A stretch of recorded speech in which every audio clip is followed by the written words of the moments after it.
तो देखिए power star Pawan Singh का सूर्यवंशम फिल्म ने एक भोजपुरी में एक रिकॉर्ड बना दिया। नहीं भोजपुरी में एक बड़ा बहुत ही बड़ा, जितना बड़ा कहें उतना बड़ा एक रिकॉर्ड बना दिया है कि सिनेमा हॉल में 50 दिन लगातार शो चल रहा था।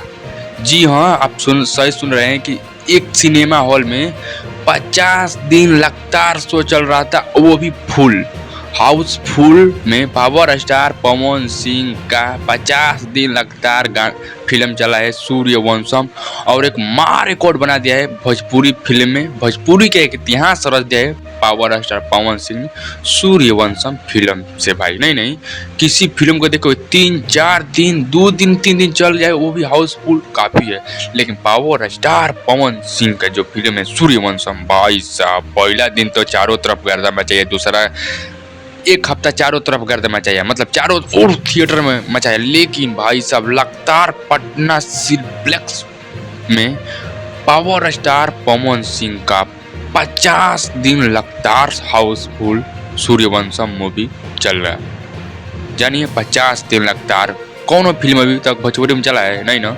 50 दिन लगातार एक रिकॉर्ड बना दिया है भोजपुरी में पावर स्टार पवन सिंह। तो लाइक कीजिए, सब्सक्राइब कीजिए और कमेंट करना ना भूलें।